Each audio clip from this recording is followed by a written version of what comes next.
Welcome to the House Agriculture Committee, and thank you for those in the audience that traipsed across the severe weather that shut everything else down except the Kansas Legislature. So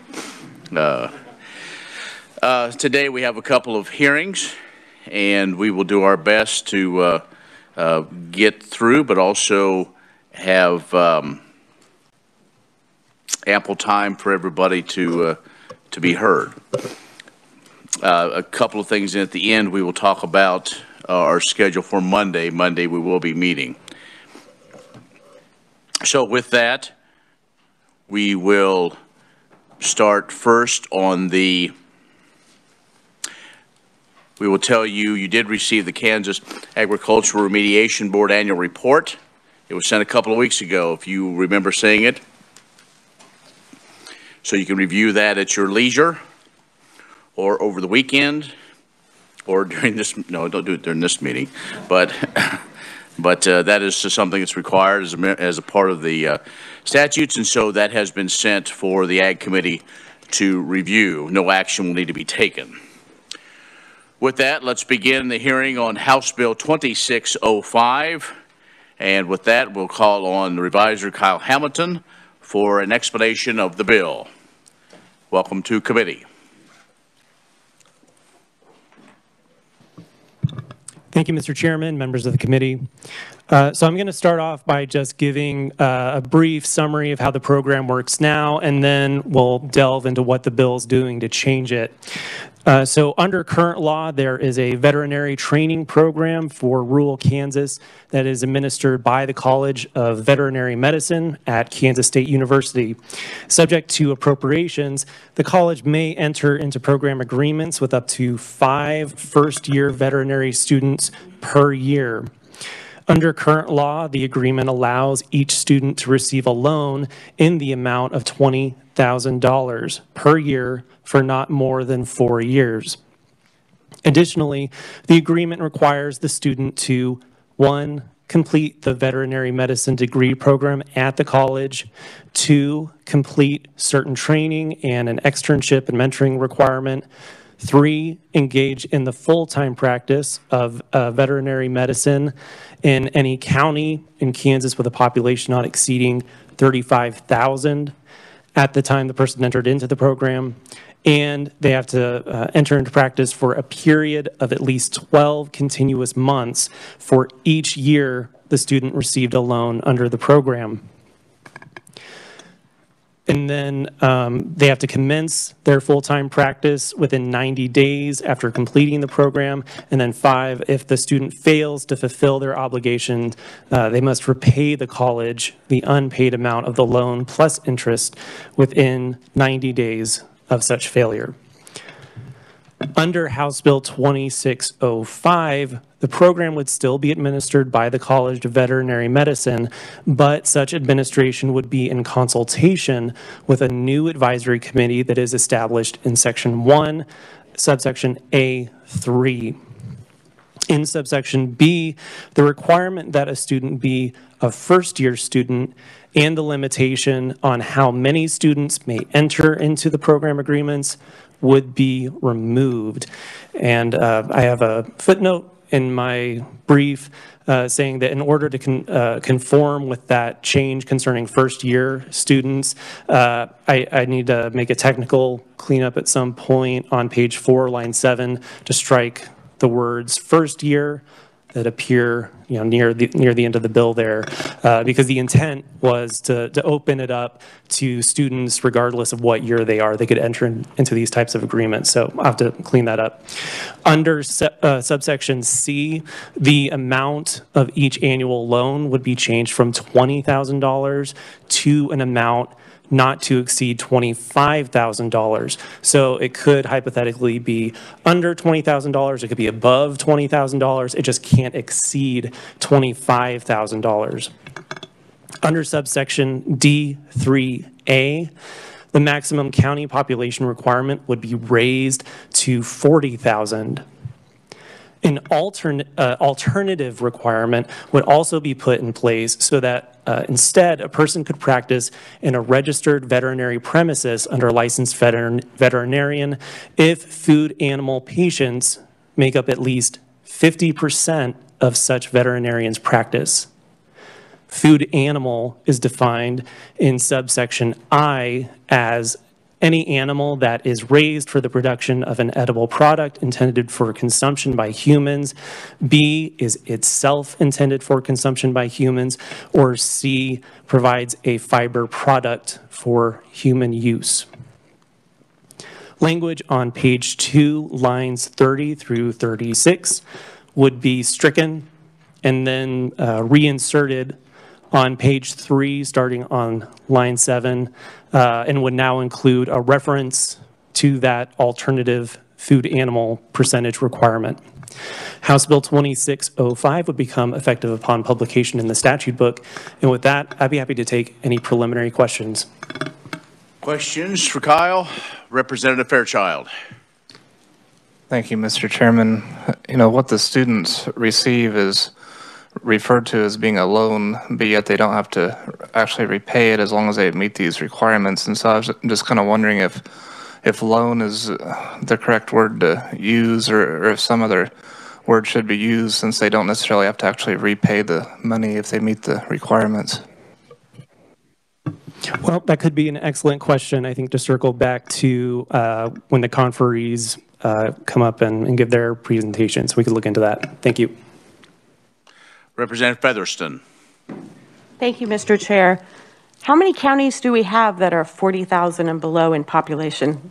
So I'm going to copy and paste my previous response, but that might be something research or someone else might have to look into. I'm not sure if the conferees would know necessarily. 95. Okay, thank you. Perfect. She told me that. I didn't know. She said all but 10, but 95 sounds. You were fast on Yes, that. I know. Wondering how long that was going to I know. So, other questions? Saying that, all right, Kyle, thank you. If we have questions, we'll call upon you again.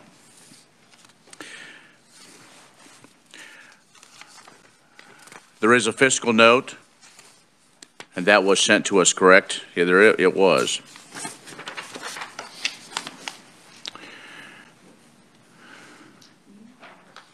I see I have it here. Sorry, I didn't look. But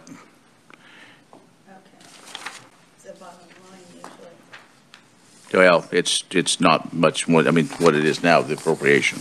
So, okay. I guess we should have done the fiscal note first, but normally we haven't had any. So, all right, let's get to proponents in person, and we'll call up first Dr.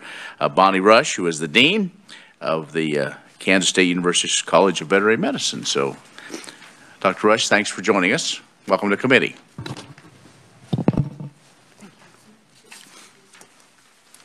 Thank you, Mr. Chairman and members of the committee. I appreciate the opportunity to provide some background on this program. I'm Bonnie Rush. I'm Dean of the College of Veterinary Medicine. I've been a veterinarian for 33 years. I've been at Kansas State University for 29 years, and I'm board certified in large animal medicine. And I brought some in the gallery today. I've brought 2 students who are about 2.5 months away from graduation that are current scholarship recipients, and 2 third-year students that are current scholarship recipients, and the remainder of the scholarship recipients are in Manhattan on WebEx with the program director, Dr. Brad White. And, you know, the shortage of veterinarians in rural practice has been a concern for about half of my career. And the thing that's changed in the last 4 years is there's now a shortage of veterinarians in every sector of veterinary medicine. And you can see the unemployment rate is at an all-time low at 0.7%. These are veterinarians across all of the United States, and the growth in the last year is unprecedented, and the growth is expected to continue for the next 10 years. And the AVMA tells us there's about 3 jobs for every graduate, and you can see that graphic over on the right where some people believe there are 12 jobs for every 1 veterinarian. So imagine the selection pressure for rural practice, an area that's always struggled under the circumstances that there's a shortage of veterinarians in small animal, regulatory, government. All of those sectors are experiencing a shortage. The other thing that affects students' career choices is educational debt. And this is the thing that keeps me up at night, and we've been really focused on it. So we have frozen tuition for the last five years. The students sitting behind you are paying 2016 tuition rates. And we identified about $6,700 in really hidden costs in the program that we eliminated. And we've almost doubled the scholarship endowment in the last 5 years. And so did it work? Well, to some degree. You can see that Kansans pay $98,000 in tuition door to door, and we've brought their educational debt on the morning of graduation down by about $26,000.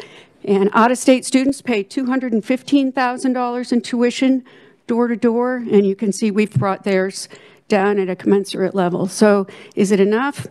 Probably not. We need to continue to work on that, but we have made a difference in the last 5 years. And you can see they continue to perform well on the national board exam, and of course, they all have jobs. So there are about 5,800 practicing K-State graduates around the United States. Kansas is their favorite destination, with about 1,560 practicing veterinarians in the state of Kansas. But I want you to know that they can go anywhere, and they do. And here's why. If you graduate and go to Kansas and you do food animal practice, you'll make $25,000 less than if you leave the state and do small animal practice. So if you've got $100,000 or $150,000 in educational debt, it's really difficult to make that decision to take $25,000 less home every year. So that part is difficult. Despite that, we produce twice as many large animal veterinarians as the average College of Veterinary Medicine in North America. I'll point out, this is the induction ceremony for the class of 2023, and today we have Rachel Jones and Jack McCool from that particular class. You can see them with their new induction ceremony. So the program was established in 2006 with a $400,000 appropriation. We put 5 students in every class. They get $20,000 a year.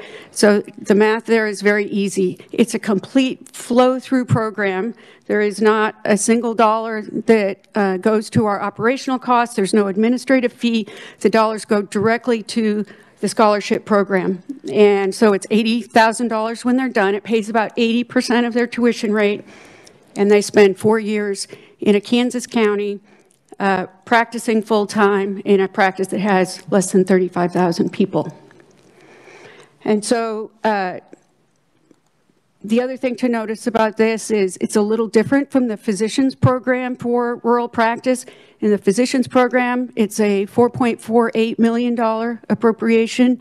They have many more students in each class, and it pays 100% of their tuition and $2,000 in living expenses each month for their program.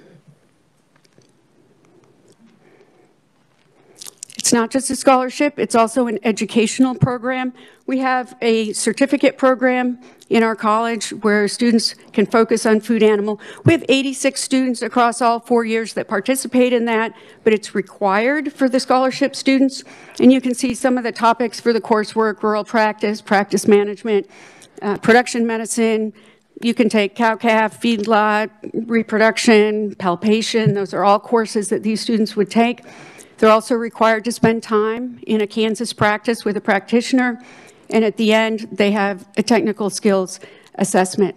They must attend continuing education, monthly meetings. They do a summer tour of Kansas ag production facilities, and in the picture, they are with Dr. Tara Barnhart, who's a scholarship recipient graduate from 2014. She's on the end here.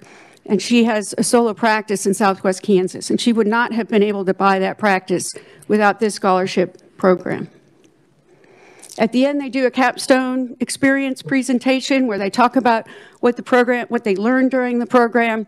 They have to incorporate some business management skills, and they talk about where they're going to go. So another scholarship recipient, this is Amy and Donald Sunday in Holton, Kansas. They are classmates. They graduated together in 2012. She was a scholarship recipient. He was not. but the scholarship allowed her to buy Heartland Veterinary Practice in 2015. If a married couple, they both had that level of debt, they would have never been able to buy that practice. And so here are some scholarship recipients going to visit their practice. And you can see maybe there on the end in the back, Will Patterson, who's here today, and Colton Hall, who's also here today. They're class of 2022. So if you're going to graduate in the next 2.5 months, and you're in the top 10% of your class, raise your hand.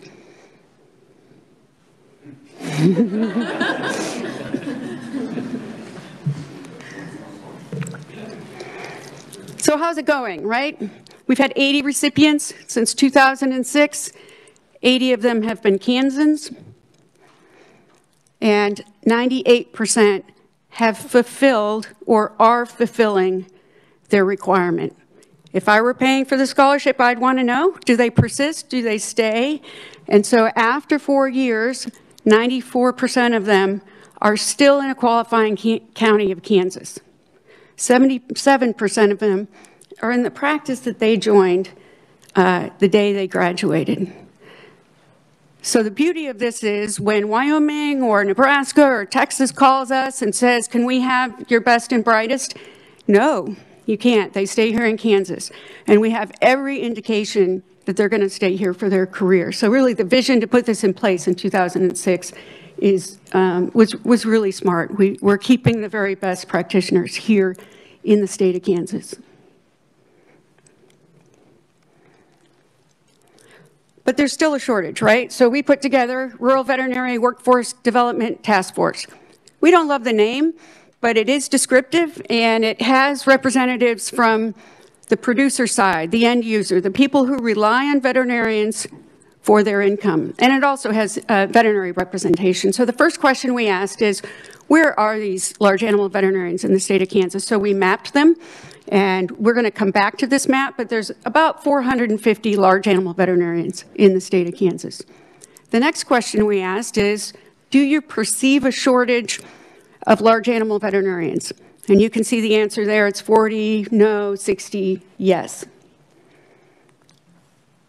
And then we asked, how far away is your veterinarian? So we stratified that yes-no data with how far away is your veterinarian. So if your veterinarian is within 15 miles, you know, 47% is still a pretty big number for I think there's a shortage. But if you work your way out to 30, 45 miles, that number becomes really, really big. And so we asked the question, or we thought at this stage that 30 miles is really a cutoff. Anything beyond 30 miles is probably unacceptable.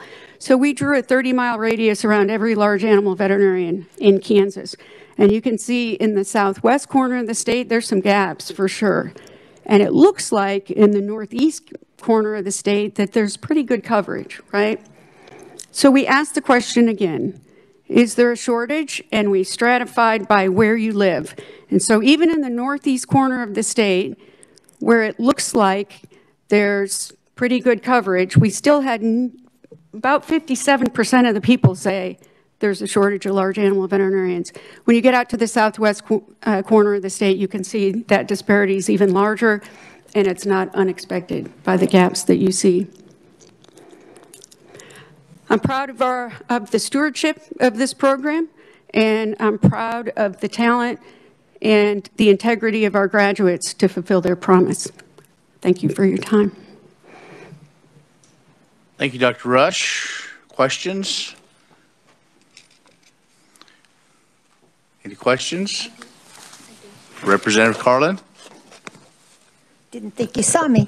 Thank you, Mr. Chair. Doctor, I just wanted to clarify what you said. The 100% of Kansans that stayed, you said, was that since the beginning of the program? Okay. Can you just go over that figure again with me, make sure my notes are correct? Yep, absolutely. We'll go back to the slide if we can.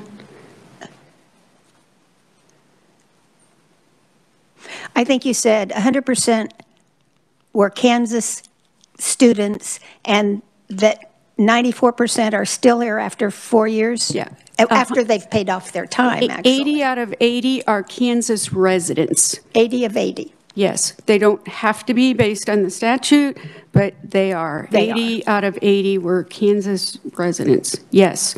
Really glad to get that information. I wish I'd have had it 2 days ago. Oh, sorry. Let's go back to that number. You may have sent it 2 days ago. I just didn't have it 2 days ago. Thank you. Go ahead. And so 94% of them have persisted beyond 4 years. So 94% of them are still at the place that we intended them to be after 4 years. That's an amazing, amazing piece of information. Thank you. I would hold these numbers up against any rural scholarship program in any state, in any discipline. Absolutely. Yeah. Representative Coulson. Thank you, Mr. Chair. So I know we're talking about large animal, but is it the same with the smaller animals as well? I mean, because the ones in my district do both, except for one, but. Right. So most of these students are going to be mixed animal practitioners, but they, you know, you have to really, everybody gets small animal training. You really have to extend yourself to get large animal training. And of the small animal veterinarians, we've never seen it like this before in terms of the shortage, in terms of the number of people that call every single week and say, please send me a veterinarian. So on the morning, I don't know if you noticed the slide, but in the last 3 years, we've only had one student who didn't have a job on the morning of graduation. So essentially 100% employment on the morning of graduation.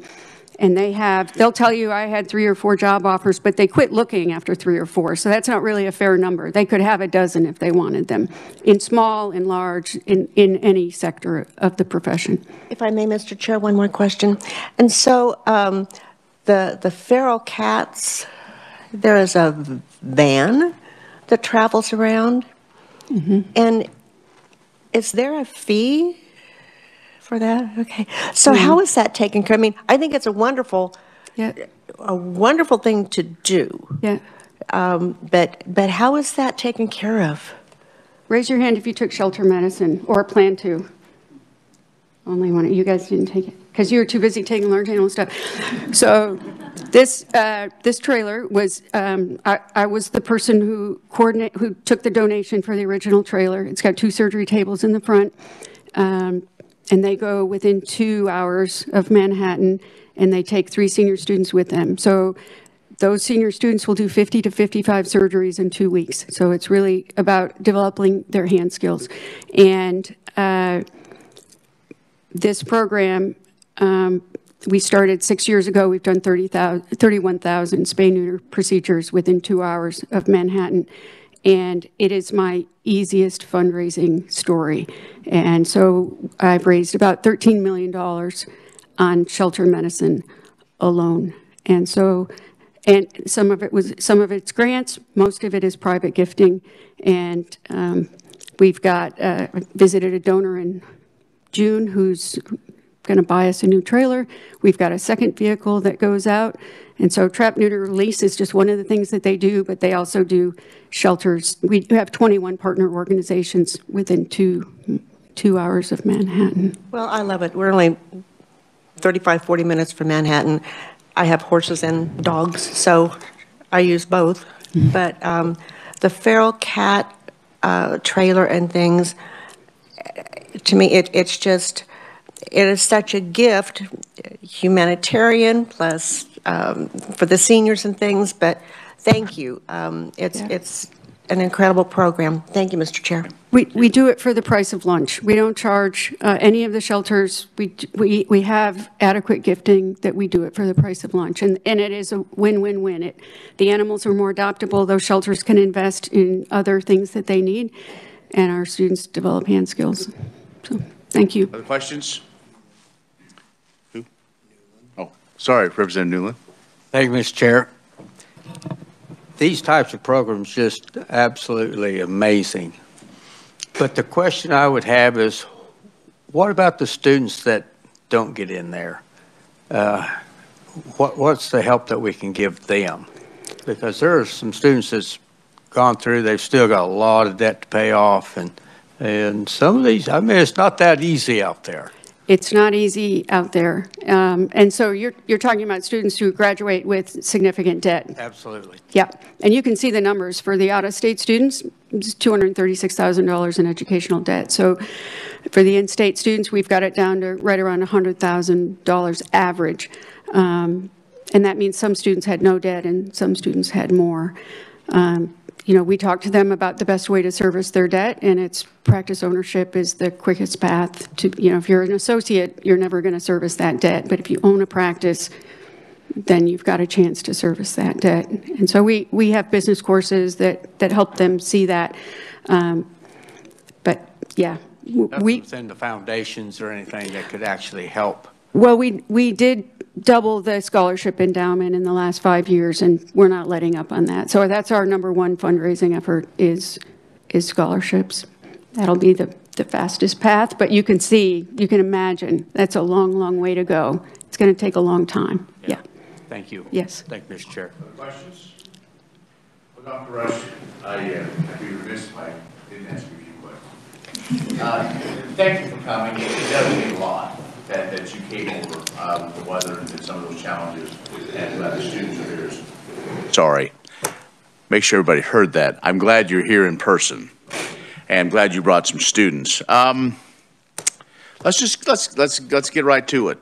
Why do you think there's a perception that we have a shortage of large animal veterinarians or veterinarians in Kansas? I think because we do. I think it's because it's true. It's been that way.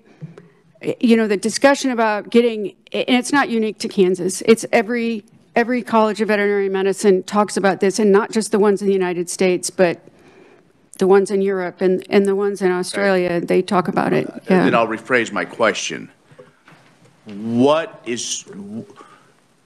should be responsible for trying to get more students down the street, those ASI students, those ones that show that would probably make good veterinarians, maybe didn't give it a thought, you know, to try to get more? I mean, believe me, since this bill has come up, I've heard from all different types of people that have all the answers.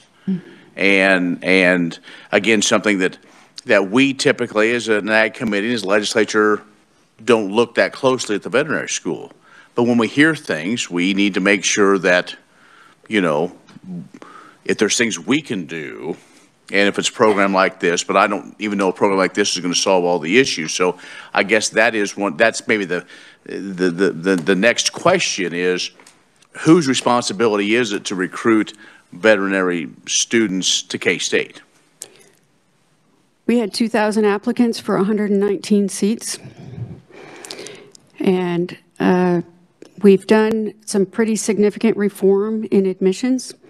We've dropped the GRE requirement. We've gone to a more situational-based and experience-based interview process, and there's more a heavier weight now on experiences prior to veterinary school. Yeah. What about legacies? Those that maybe their parents either went to K-State or even are veterinarians. Is that part of a weight at all? It can't be, because our accrediting body limits us from providing that sort of access. It has to be a level playing field for every candidate, or we would lose accreditation. So we can't do the legacy sort of extra points. Sure. We've got some people, raise your hand if your mom was or dad is a veterinarian. So we've got some of those people here, but yeah, we can't show preference to people whose parents went to K-State, or, yeah, we would lose accreditation. Yeah. Well, merit is probably the best way to do that. What about the selection process? I mean, if you've changed the requirements, and so as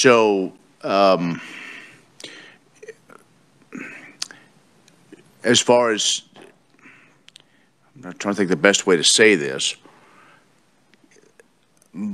where are the applicants coming from? Are primarily Kansans? I would guess we don't have 1,100 students in Kansas when we're veterinarians.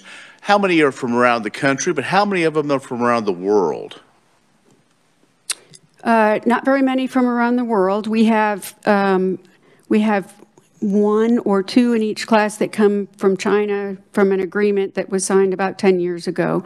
And that agreement will expire in maybe 4 years. But those were added seats, so they didn't take anybody else's seat. When I took over as dean, the class size was 112, and we took 45 Kansans, and the rest were out of state. And we have about 140, 150 applications from Kansas. Everybody that's a Kansas applicant gets an interview.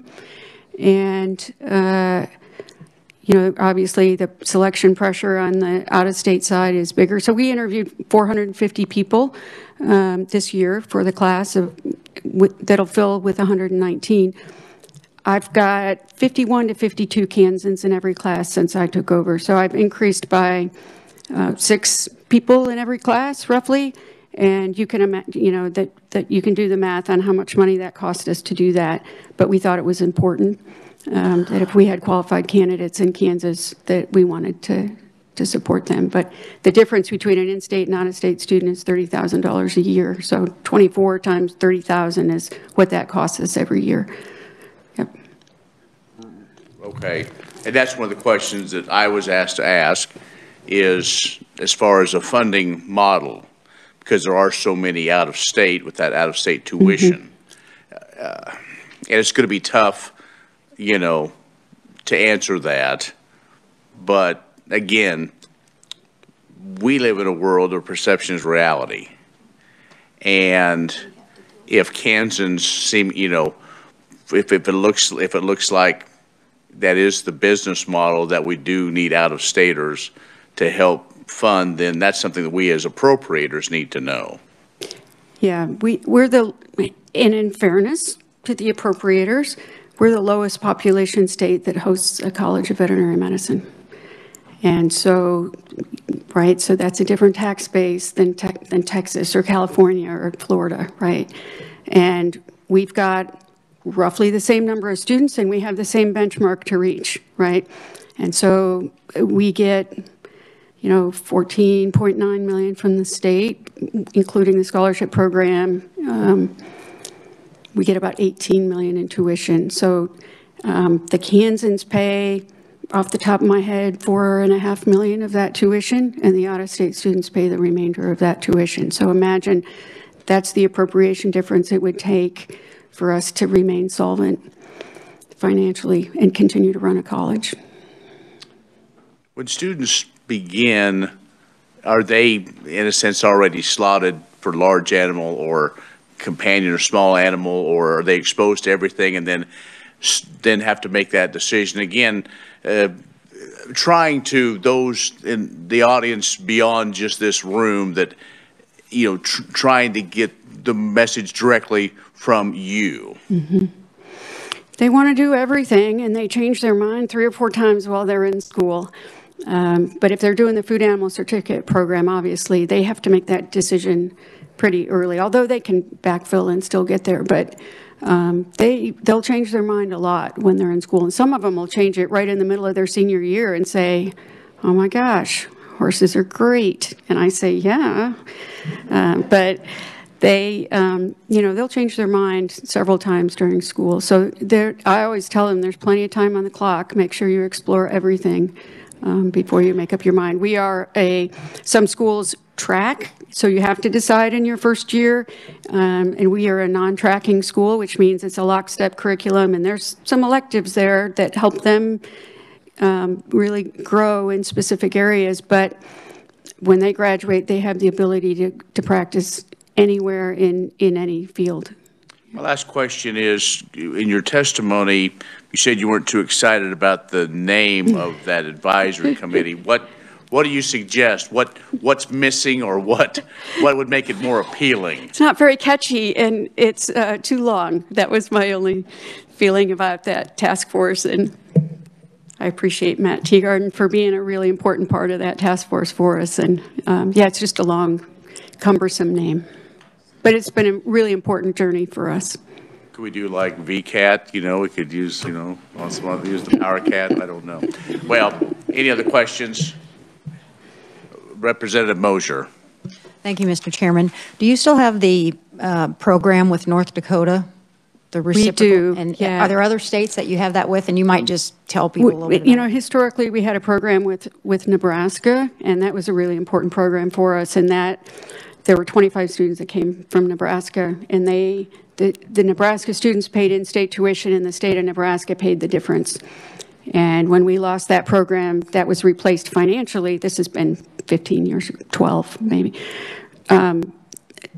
The money, in order for the college to remain solvent, they were replaced with out-of-state students. So that's how we got to that out-of-state number. We have an agreement with North Dakota where we could take 5 students, and so we take somewhere between 1 and 5 students in that agreement, and it's the same sort of agreement. The state is responsible for paying the difference, and they owe the state of Nebraska or the state of North Dakota time. Yeah. Thank you. Thank you. Yep. Very good. Thank you. Any other questions right quick? Dr. Rushka, thank you so much. Thank you. Up next is Matt Teagarden, representing, I believe, the KLA and the Kansas Farm Bureau. Mr. Teagarden, welcome to committee. Thank you, Chairman, and a proud member of the committee with the name that's too long and cumbersome. But I'm here on behalf, Matt Teagarden. I'm with the Kansas Livestock Association. I am testifying on behalf of KLA and Kansas Farm Bureau, and our organizations both have served on the committee and have contributed to the effort, I hope, but more importantly, believe in the effort to get more veterinarians in rural Kansas serving our members, and that's what this is about. So I submitted some testimony. I'm going to talk about some key parts of that.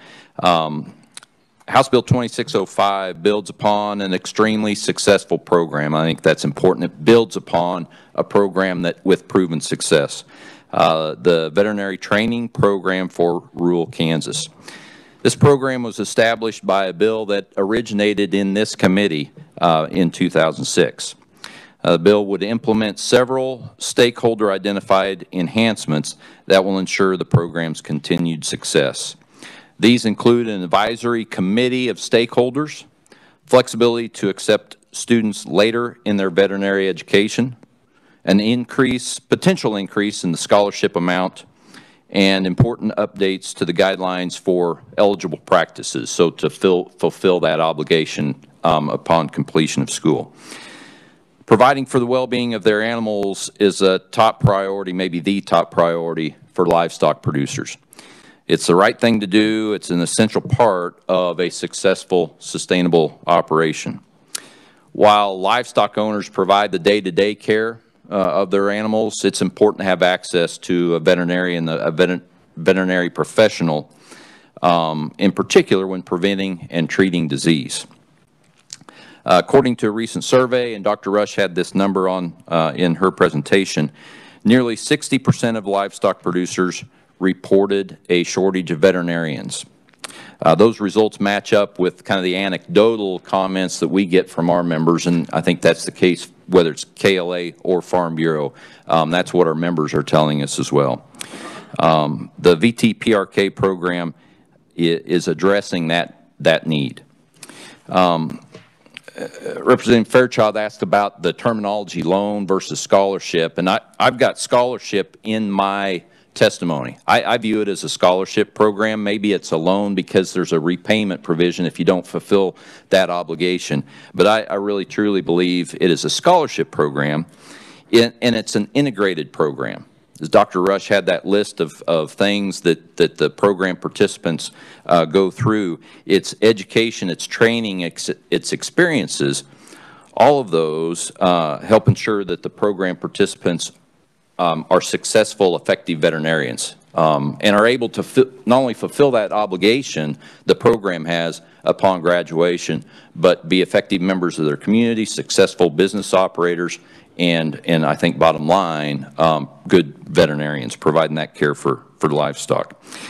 And as Dr. Rush had, 98% of program participants having fulfilled or on track to fulfill their obligations. I think that's a proven track record of success. As the proposed enhancements for the program have come together, there has been discussion about opportunities to support additional veterinary students intending to practice in rural Kansas. We recognize there are a number of students that get their veterinary education out of state with the intention and with the result being that they end up coming back to Kansas practicing in rural Kansas. We certainly believe there is merit in supporting those students and helping them to be successful, figuring out ways to enable their success, encourage them to practice in rural Kansas. I just don't think the VTPRK program is the structure to do that. That said, KLA, Farm Bureau, and many others are committed to working with the various stakeholders, students, the vet school, communities in rural areas, existing practitioners, to identify a way to support those types of students and others who don't participate in this program but have a desire to do food animal practice and serve in rural Kansas. I really appreciate the opportunity, Chairman and members of the committee, to testify today. KLA and Farm Bureau, again, we are proponents. We support the enhancements contained in House Bill 2605, and we'd encourage you to support it as well. Thank you. Thank you, Mr. Teagarden. Any questions? Representative Murphy. Thank you, Mr. Chair, and yeah, thank you very much for your report. The question I had was, you sort of answered almost, as far as with only 119 slots, there's obviously going to be some Kansas kids that would like to live here and practice and have to go somewhere else to go to school, and you know, maybe through your committee work or whatever like that, and groups and everything like that, perhaps something could be done to kind of, you know, help them. I hesitate to have government do it. Yep. But certainly maybe some of the organizations could get some sort of an incentive package from other groups and put something together. That would certainly encourage it. We're certainly committed to that. And I think there's, as we've talked about this, and one of the things that strikes me, in many communities, the veterinarian is maybe the most highly educated individual in that community, and whether they want to be or not, are going to be looked at as a leader in that community. And so I think there's some community interest in recruiting veterinarians, and whether they come from Kansas State University or other schools, if they're Kansas and appreciate kind of our way of life, our values, I think we have some opportunities there. So including communities, again, existing practitioners, the livestock organizations, ag organizations in the state, I think we can do some good there. Especially if they already come from a rural area of Kansas, they're going to be happy when they get back there. That's correct. Thanks. Representative Carlin. Thank you, Mr. Chair. Thank you, Matt. And I just have two questions. One, I'm hearing food animal, and I'm not sure exactly what the difference in education or even what does that really mean, because I think of large animal, I think of cattle and horses. Tell me those. So there's some, I would say, overlap, Representative. Food animal is specific to the beef cattle, dairy cows, because the milk component, hogs would include chickens. So horses would not be. Okay. Now, large animal practitioners, I think you would include horses in that. But in the veterinary profession, veterinarians, there are the equine specialty is a little different than what we need in beef cattle production, for instance. So a little distinction there. Thank you. I just wondered where the overlap was, and also I noticed on the chart that Dr. showed us the circles and overlap of areas, and there were some white spaces, and some of the complaints I get are coming from the white spaces. But I'm looking at that map and I'm thinking, golly gee, you know, that's corn and irrigated fields as well. Would it, you know, somebody else might answer this or sometime other than today, but are those white spaces because there aren't as many animals in that area and that's not a good place to put a veterinarian? And that's just a comment. The other thing is, if the VTPRK model isn't the right way, what about the ROS program. I mean, we have 88 counties, 87 counties that are qualified for rural opportunity zones, and we have 95 counties that have 40,000 or less people.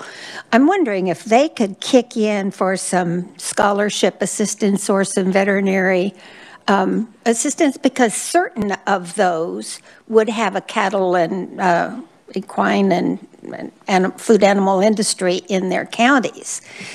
I don't know who does that, but I would encourage someone who's involved with the ROS program to talk about how we get students back home to them and how the counties that are involved in that could support that. I found a question in there, Representative. I say I'm not trying to be smart about it, but as I stopped, I thought, no, there isn't. But so a couple things that stand out to me there. Those white spaces, I think that's a really good point. And part of what our committee, whatever it's called, did was look at cattle numbers, and we kind of used cattle numbers. That's not the only food animal, but it works as a proxy, I think a good proxy in Kansas. Are there reasons why there's not a veterinarian? One of the things we also have talked a lot about is have other veterinarians gone to those spots because, you know, it's outside a circle, but then not been successful because there's no cattle there, there's no livestock. And so matching that up and being very strategic in not directing where students go, anything like that, but identifying where there might be some good opportunities to have a successful practice. Your point about the rural opportunity zone reminds me, and that's a good thing to look at. There is a federal program that overlaps with supporting veterinarians in rural areas. It's a federal program, so I think there's multiple ways to address kind of this other group of students, veterinarians, combination of local support, community support, rural opportunity zone things, federal program that's available, a number of ways we can address that. Thank you, and my goal would be twofold: to get students into the program and help them finance their education, and also then to get the veterinarians out into underserved areas. Thank you, Mr. Chair. Other questions? Seeing none, thank you. Thank you, Matt. Thank you. All right. Rural Opportunity Zone, I think that would be one tool to have in the toolbox.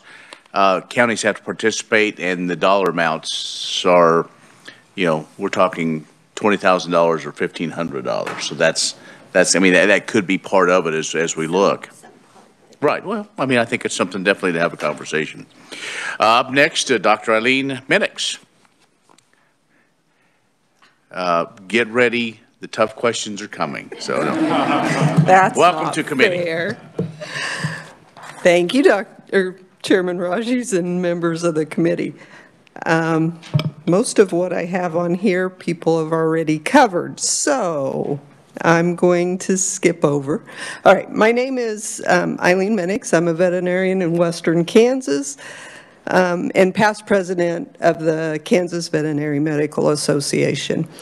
KVMA is a statewide professional organization of veterinarians dedicated to veterinary medicine and the veterinary team.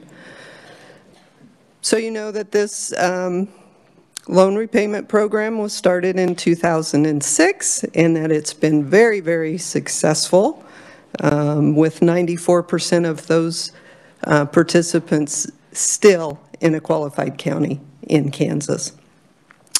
House Bill 2605 will change 4 things with the program. The first, it's going to create an advisory committee. There's been concern in the program. The College of Veterinary Medicine faculty and staff have been the ones who set the guidelines, selected the recipients, and there's been concerns that they were the sole administrator of this program. So this bill sets up an advisory committee. The advisory committee would be made up of the Animal Health Commissioner, 2 members appointed by the Secretary of Agriculture, 2 members from the College of Veterinary Medicine, and 2 members from the KVMA. They would help to administer this program. The second thing it does is to address the question of when is the best time for those students to apply. When this program was set up, those students had to apply in their first semester of their first year of veterinary school. By eliminating the words up to 5 first-year students, this will allow the committee to select other veterinary students, perhaps someone who didn't know that they wanted to do large animal, and later on decided that that's what they wanted to do. And this would allow that advisory committee to select one of those type of students. The third change is the amount of the loan.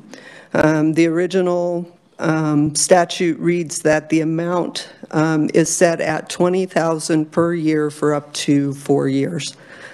House Bill 2605 changes that to say an amount not to exceed $25,000 per year for no more than 4 years.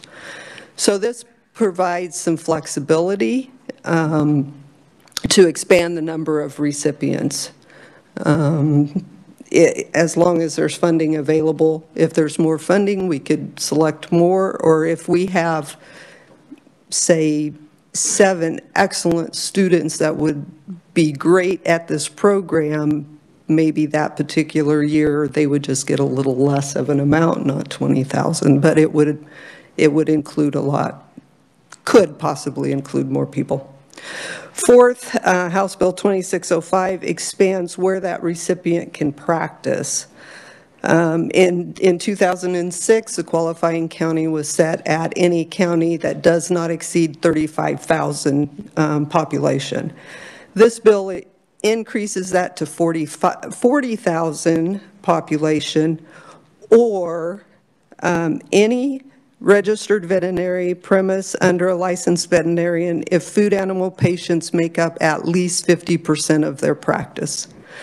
KVMA hears often from rural practitioners in larger counties, such as Johnson or Sedgwick, that their practice is mainly large animal practice, but they do not qualify for this program. So this change would allow them to hire one of these students. There have been questions about students from Kansas that go to another veterinary school. I would be an example of someone who would have qualified for a program like that. I am in Northwest Kansas, born and raised. I graduated from Oklahoma State Veterinary School.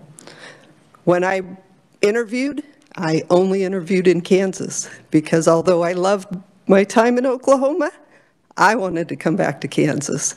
And I practiced in a mixed animal practice in Kansas.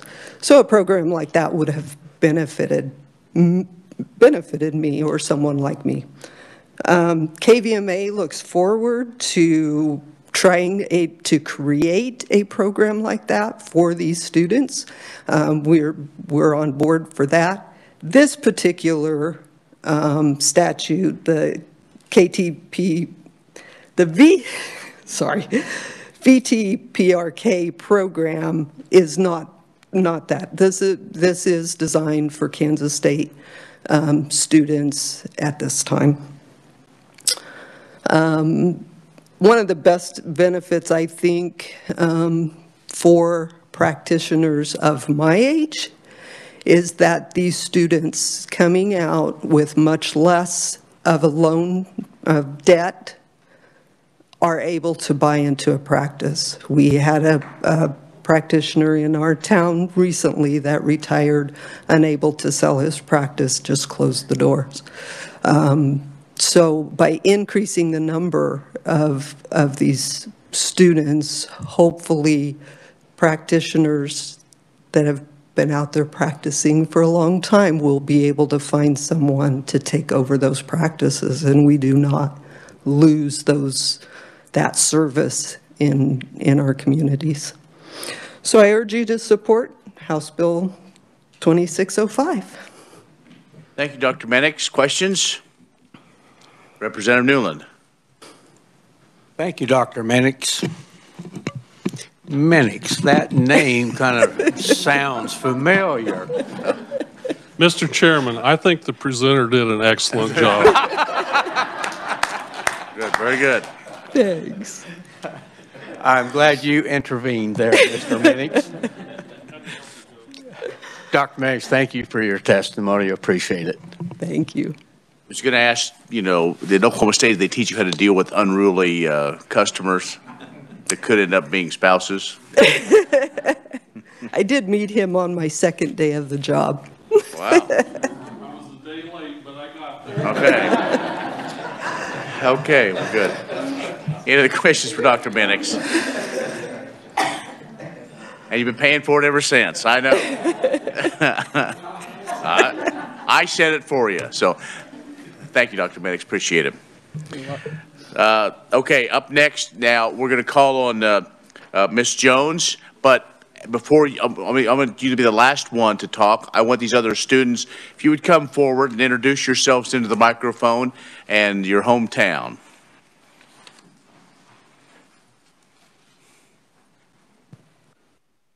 My name's Colton Hull. I'm from Stockton, Kansas. I'm Will Patterson. I'm from Holton originally. I'm Jack McCool, and I'm from Atkinson, Kansas. All right, very good. So, well, I would get to her. She's on my list. So now, to speak for all K-State veterinary students, no, I won't do that. But a current student and who is, I believe, part of this program, Ms. Rachel Jones. Tell us where you're from, and then we welcome you to committee for your presentation. Like I said, my name is Rachel Jones. I'm from Liberal, Kansas. Oh, your mic's not on. The little button in the middle. Repeat Better? That. Repeat that, please. Okay. So it goes on the record. My name is Rachel Jones. I'm from Liberal, Kansas. So I'm used to being lectured, so I wrote a speech because this is new for me. That's fine. Hello, my name is Rachel Jones. I'm a junior at Kansas State University College of Veterinary Medicine in the Veterinary Training Program for Rural Kansas, also known as VTPRK. Good afternoon, and thank you on behalf of VTPRK in support of House Bill 2605. My father, Dr. Brett Jones, is a mixed animal veterinarian and practice owner in Liberal, Kansas. As a child, I spent my days away from school going on farm calls with Dad, taking naps on dog food bags, and naming every calf he delivered or stray dog that was brought in. It was the best childhood. However, I also witnessed the reality of being a solo practitioner in a rural area. My dad was on call every night and weekend for 18 years. My dad made every effort to attend all of my games, dance recitals, and other activities, but often he was called away for an emergency. The duty for caring for our clients and patients shaped all of our family activities, holidays, and vacations. This reality is one that I had to accept at a young age and one that my own children will affirm. As veterinarians, we're often tasked to fill the role of doctor, nurse, dentist, public health liaison, and animal welfare advocate. We are educated in preventative care, medicine, surgery, pathology, parasitology, and pharmacology for numerous different species. We are trained to recognize, report, and limit the transmission of detrimental animal diseases. Diseases like foot and mouth disease or African swine fever would have a devastating effect on the agriculture industry and the economy at the state and national level. It is our job to care for pets, herds, and protect the community and the food supply. The VTPRK program was created to be a full scholarship for veterinary students that would pay $20,000 per year for 4 years. This program was established in 2006, and since then, the parameters for population as well as scholarship amount have remained unchanged. For perspective, in 2006, I was 7 years old. In 2006, the tuition at the veterinary school was $5,304.50 per semester. For 1 year, the cost of attendance was $10,609.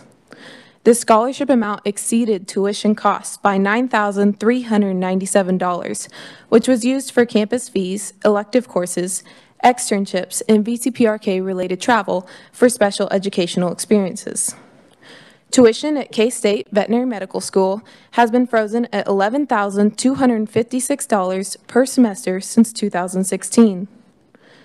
When the cost of campus fees and elective courses are included, my spring tuition bill was $13,359, the cost for 21 and a half credit hours. A year of tuition, when factoring in fees and elective courses, is $26,718. As a VTPRK student, my scholarship does not cover $6,718 per year.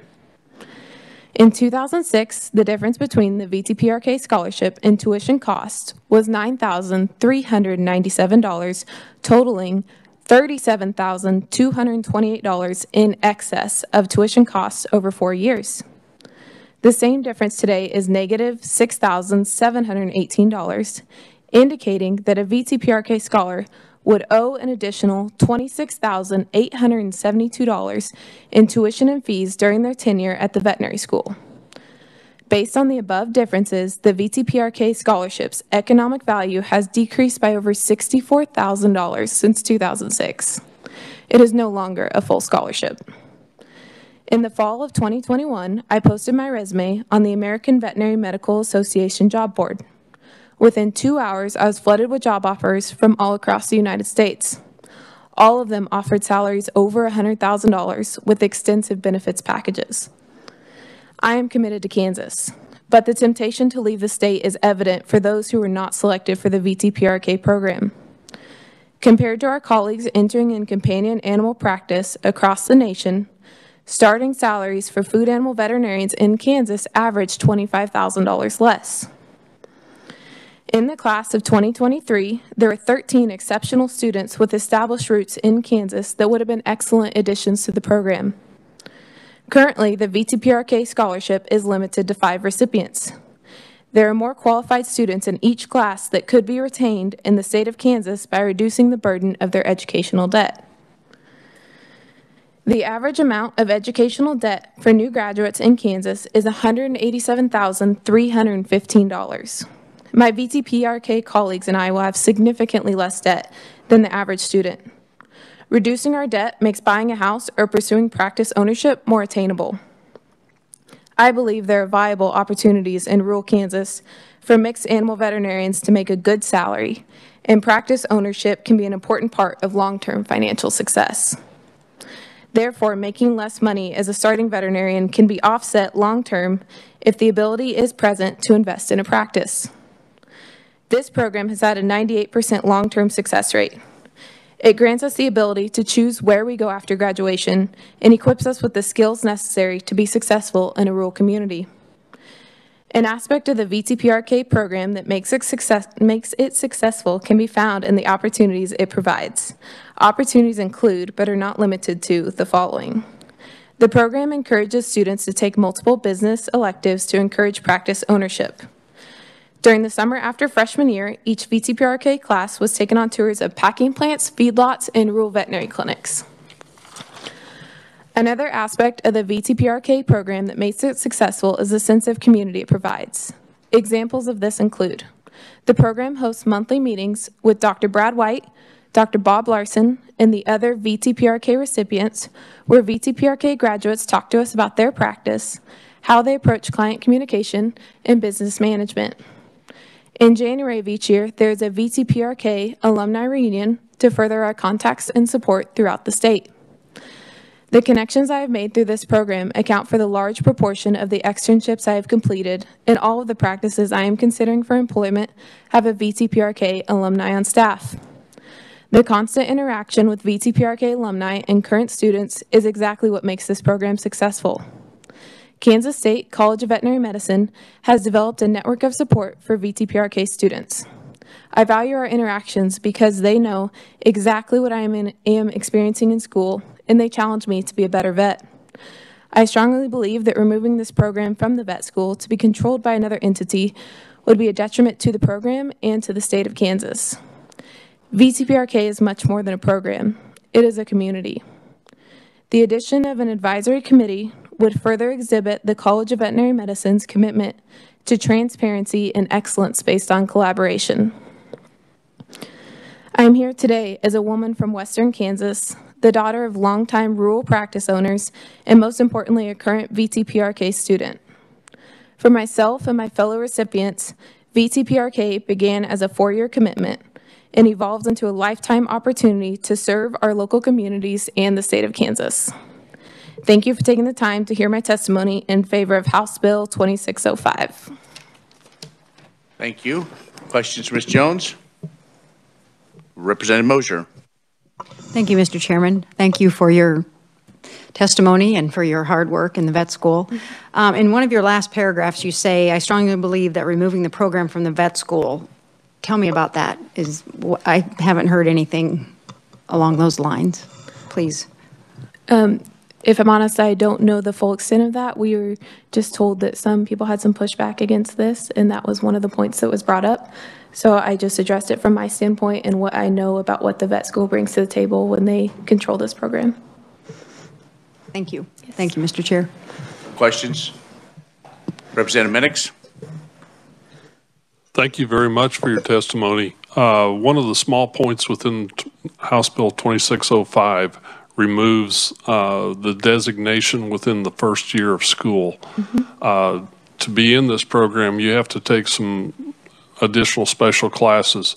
As a student, from your perspective, is it okay if you're identified in your sophomore or junior year and you can still make those up within your class schedules? What do you recommend on that small question within that bill? Yes, thank you for your question. Yes, I absolutely do support opening it up to any year of student being accepted into the program. Vet school is an interesting challenge, and you get introduced to so much over your 4 years. So people that maybe didn't grow up in the background but grew up in Kansas might get more experience with livestock that they didn't have before, so they maybe by their junior year become more comfortable and would like to pursue employment in a rural county. So I do think it would be a wonderful idea to open it up to older students. Thank you. Yes. Representative Haswood. Thank you, Mr. Chairman. I just wanted to make a quick comment to say thank you so much for coming here today. It's a good day to see another young woman in the State House and committee. So thank you so much, and let us know we can support you in any other way. Thank you. So I assume you're coming to Phillips County then? Is that right, saying you can't? Are you going back home? Are you going to be in a small, I guess, have you accepted yet, or what is your idea, to get to a small clinic and buy in, or to get to a bigger clinic, or what? Well, my mother is listening to this, so she might also be interested. So we better not spill the beans. Is that what you're saying? All right. We're pretty undecided at the moment. I'm getting married in 23 days. Yeah, so we're just trying to decide what's best for us and our family. So that's going to be the first hurdle, and then I'm continuing to explore practice opportunities. Currently, the ones that I've explored the most have been Northeast Kansas and then Southwest Kansas. I know the door is always open to go back and work for my dad. There's more pressure to be in front of this committee than getting married in front of all those hundreds of people. So, but you'd be surprised. You go on YouTube, there are probably a lot of people that watched you today. So, Doc, can she get some extra credit for doing this? Done. Okay. You got any more? Representative Carlin. I'm not sure, I don't have to ask Rachel this, but I'm wondering about the second year application. I'm not sure if that means you've been in vet school for a year and didn't get into this, or you've been in college a year and you've decided you want to go to vet med. It's just for vet students and their second year, they can, or, yeah, somebody explain that a little better. Thank you very much, Rachel, for your wonderful testimony. Isn't she wonderful? Yeah. Makes me want a dog. I don't have one. We can arrange that as well. Or a horse. For a horse. What was the question? I want to understand the second year eligibility question a little better. And I know it's in here, I just didn't find it. So for KU Med, they pick these students between when they're admitted and they actually start medical school. So they pick them really early. We pick them pretty early too in their first semester of vet school. There are people who say, you know, I didn't get to apply because I didn't know I wanted to do mixed animal practice. I thought I was going to do exotics or something else. And so if we had the funding, could we pick somebody up in their second year? We wouldn't probably want to pick them up in their late in their third year or fourth year because they would miss the coursework, they would miss the community, they would miss the summer activities. They only have 2 summers in vet school because they finish their third year and the next Monday they're fourth year students, so they don't have that summer. There's 2 summers for them to travel around. If they missed one, that'd probably be okay. So it's just an opportunity to pick them up a little bit later if they changed their mind and we had the funding to do it. So you would want to continue your 5 students and add a possibility to fund how many more, would you guess? Well, you know, it's interesting. There are years where the interview committee said we picked 5, there probably were 12, right? And you heard Rachel say 13 from her class. There are years where maybe there's 9. And so I think the committee would like to, and the same is true in the med school program. They don't have the same number in each class. They make recommendations and then, you know, try to match the dollars they have with the people that qualify. And we'd like that flexibility too. Maybe some year it's 9 and the next year it's 12, but we wouldn't want to go, with the funding that we have, we'd like to be able to have that flexibility. Does that make sense? Well, I think you just said it. You wouldn't be asking for extra, you're not asking for increased funds, you're asking for increased flexibility. To be clear, I'm not asking, Kansas State University is not allowed to ask for anything. I'm just here to provide information. You just want to be able to offer others, and however that works, we would work that out. Thank you. That is not for me to say. Thank you. Representative Featherston, right? Yes. Thank you, Mr. Chair. I'm going to put a plug in for adding the second year students. My honorary niece in my urban district is a vegetarian who thinks she'd like to grow up to be a veterinarian specializing in cattle. I'm pretty sure if she comes home, if she comes home and says, I have taken this scholarship that obligates me to work in large animals, or we're going to have to pay back $1 zillion, Mom and Dad, her parents will say, you have lost your mind. But if she is 1 year in and still committed to that, there is where my now 9th grade honorary niece would fit in perfectly to your program. And then I'm going to put a plug. I always try to get a K-State vet for my precious dogs, but one who still goes on horse call because they're a little more realistic in life. So thank you. Very good. All right. Any other questions for those? Okay. Thank you again. We also have one more, Dr. Garrett Stewart. See you online. Dr. Stewart, we're ready for you now. Thank you for your patience, and you welcome to committee. You guys hear me okay? Yes. Great. Well, and members of the committee, I thank you for allowing me to submit my testimony before this committee in support of HB 2605, what I know as the Veterinary Training Program for rural Kansas. My name's Garrett Stewart. I'm a practice owner and veterinarian from Washington, Kansas. I am a native from here and also an alum of the Veterinary Training Program for rural Kansas. And from 2006 on back, I think it was 04, 05, I remember visiting with my great aunt, former Representative Sharon Schwartz, in regards to this. And with Dr. Rush and others that are in there today, I was able to give testimony as a collegiate student at that time, addressing this program as a particular need for our state. And thus, since I think that the numbers speak for themselves, it's pretty great to see what it's become. And, you know, initially, VTPRK was designed to reduce the brain drain in Kansas by incentivizing these veterinary students to stay within the state of Kansas.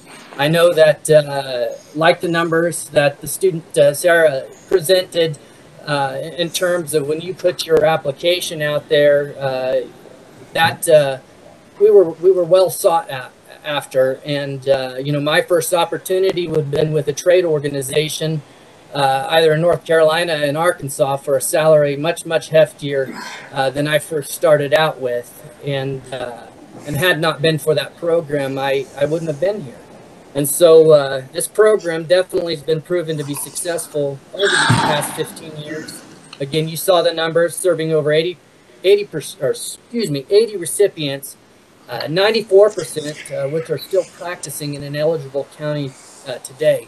And I think that's exceptionally huge. And I think Dr. Rush might even have these numbers too. When you compare this to the program at KU Med, I think upon graduation, they only meet 85% of their applicants. And so there's like $600,000 that are not getting used for students going back into these areas. And so, I mean, here we've got 94% this many years later.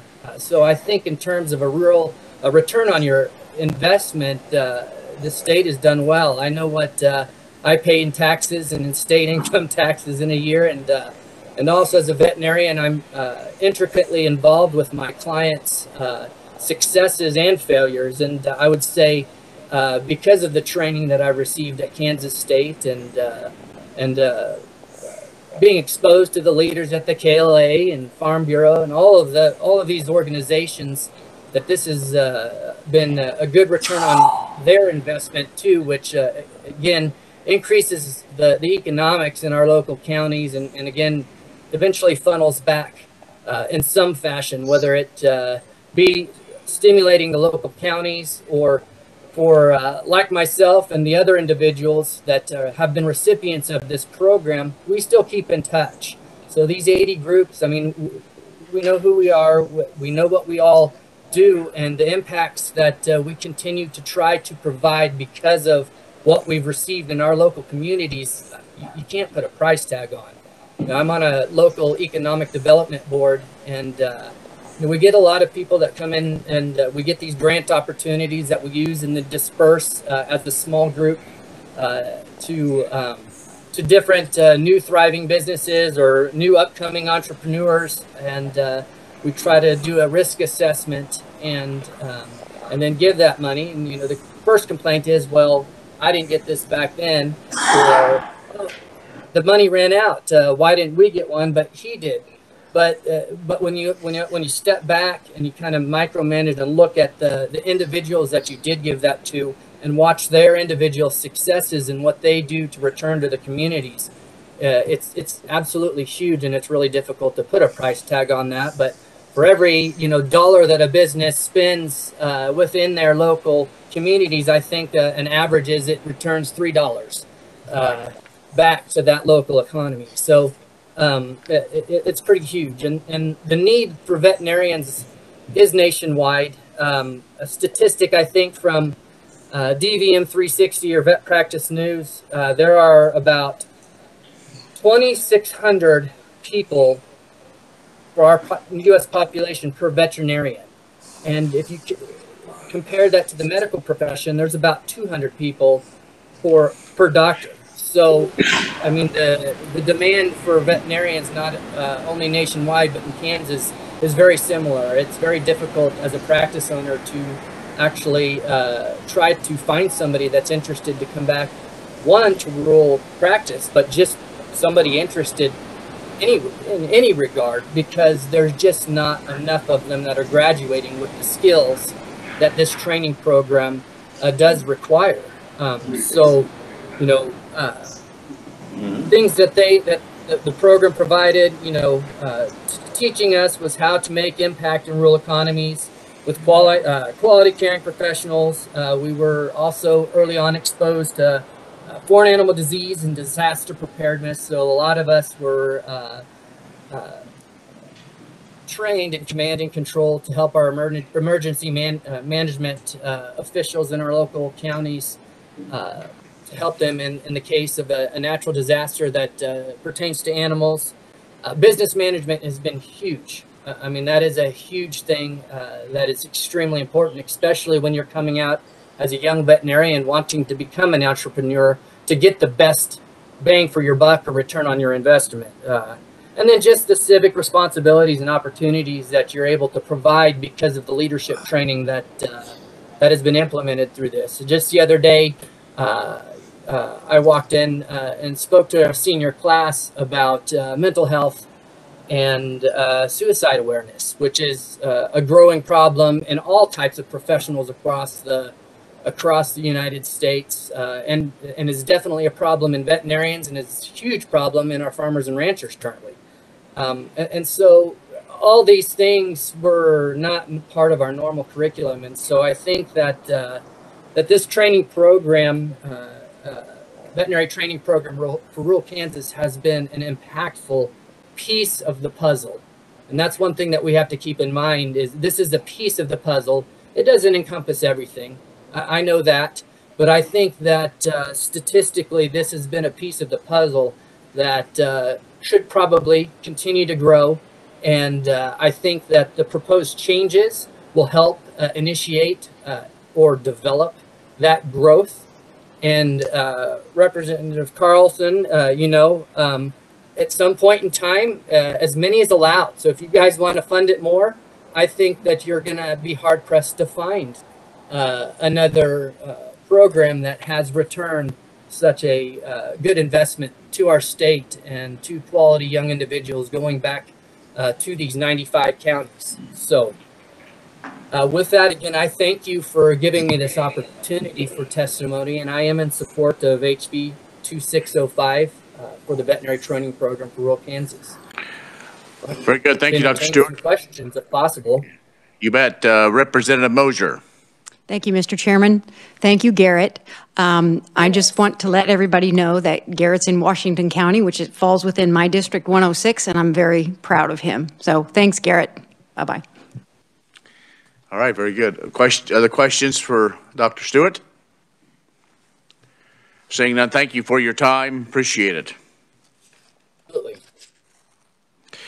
Also, we have written proponents from Kelsey Olson, Deputy Secretary for Department of Agriculture, Dr. Tara Barnhart, Dr. Brady Luke, Dr. Matthew Kelso, and Dr. Anna Hickert. Those will be in your packet. Anybody else here online wish to speak as a proponent? Seeing none, I have no opponents. Is there anyone here to speak as an opponent, either here or online? Seeing none. Neutral, I have no one. Is there anyone else here or online to testify as neutral? Seeing or hearing none, the hearing is closed on House Bill 2605. We will proceed, and just a quick housekeeping. We will stay a little bit late, but we will not work these bills. I will review tomorrow. Watch your email. We may go ahead and work these on Monday. Okay? Just so if you're aware, if folks need to go home, I apologize, and apologize for everybody staying, having to stay late, but these are important. So now I open the hearing on House Bill 2532, and Mr. Hamilton will call on you again for an explanation of the bill.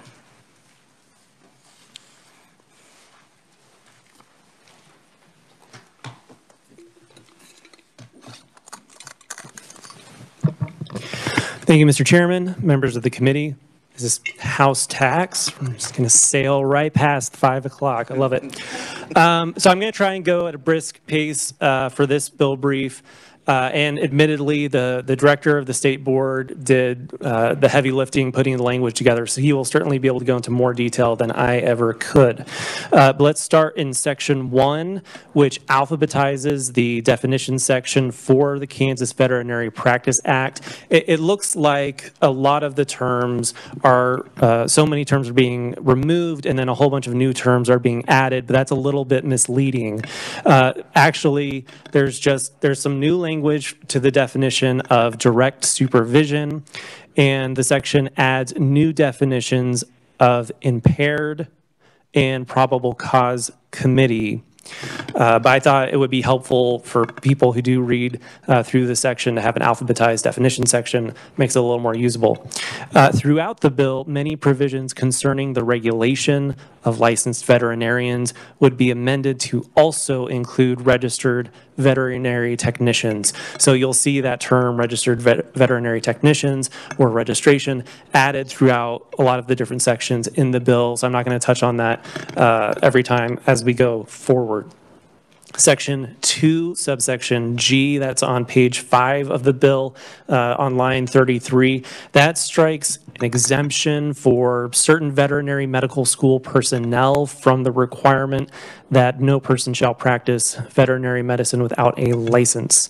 Sections 3 through 5, that's pages 6 through 11, would remove obsolete language and update references to registered veterinary technicians. Section 6 would amend the disciplinary provisions of the Act. The new provisions in Section 6 would include, on page 11, line 39, adding licensees or registrants that have been found to be mentally ill, not guilty by reason of insanity, not guilty because the licensee or registrant suffers from a mental disease or defect, or is incompetent to stand trial by a court of competent jurisdiction. That's, again, like possible reasons why a registration or license could be revoked or suspended, etc. Then Section 7 would change the criminal penalty of the unlawful practice of veterinary medicine and the unlawful operation or management of a veterinary premises from a Class B to a Class A non-person misdemeanor.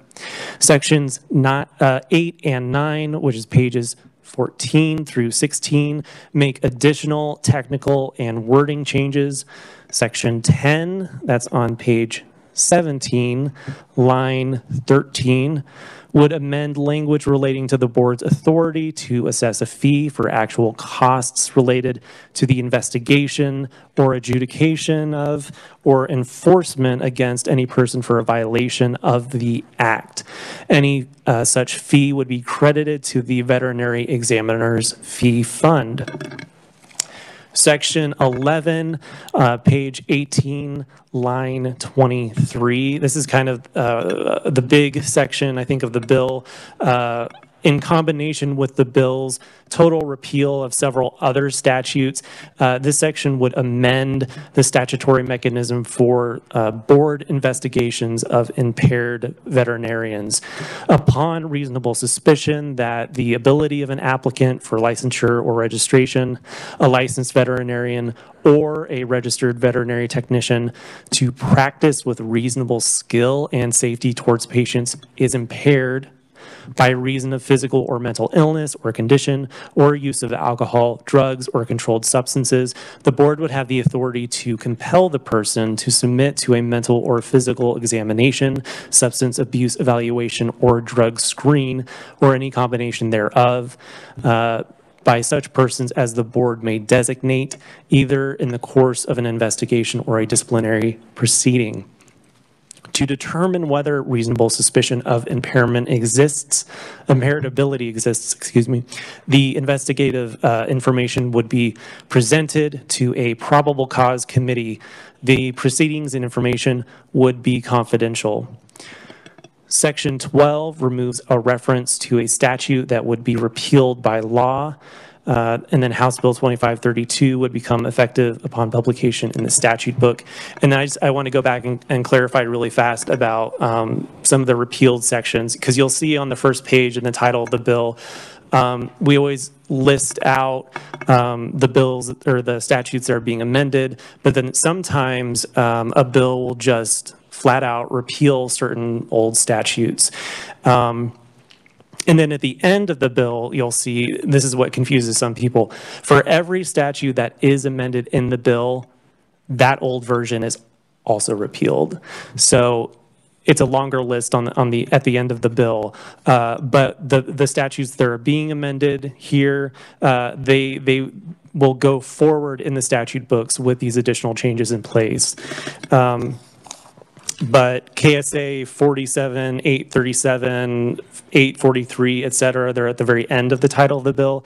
Those will just disappear upon passage of the bill. And again, that's dealing with the impaired veterinarians and the review process. Some of those statutes are just being consolidated into the new language of Section 11, but some of the process is just being updated and changed a bit. So anyway, I'd be happy to take any preliminary questions. Thank you.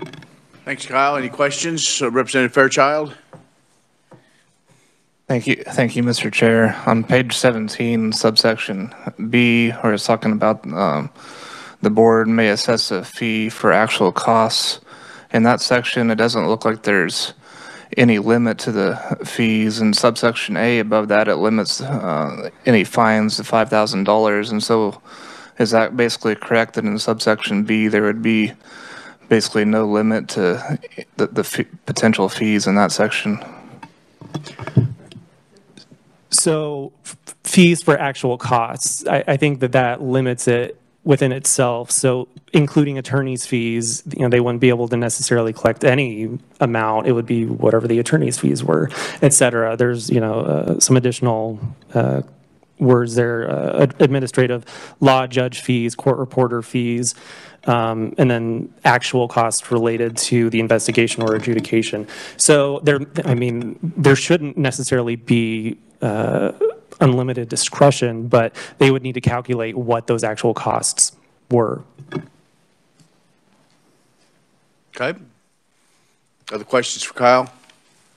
Seeing none, thank you.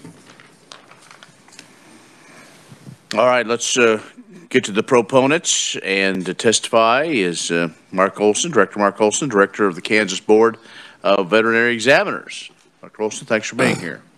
Thanks for your patience. You bet. Thank you, Representative Rogers. Thank you, representatives that represent districts across the state of Kansas. It's a privilege to be here.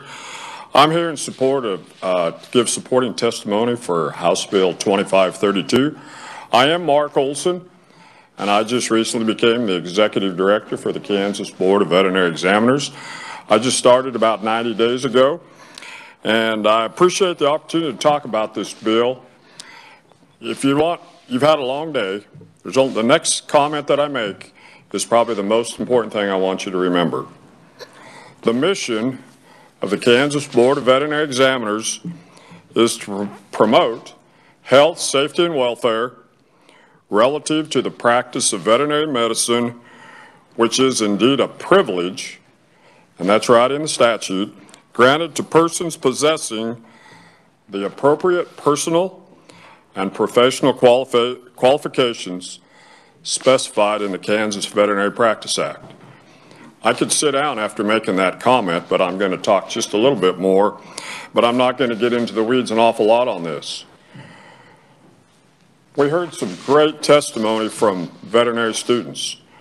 I am a veterinary student, and as a veterinary organization, I'm a member of the Kansas Veterinary Medical Association. I'm also a past board member of the Kansas Board of Veterinary Examiners, and I was privileged to serve as a national officer for the American Association of Veterinary State Boards. Every state has a state board to have oversight, not to protect just veterinarians, but the entire public. And in Kansas, that's approximately 3 million people, plus or minus, depending on where the census is at. There's approximately 2,600 or 2,700 licensed veterinarians. They don't all live in Kansas.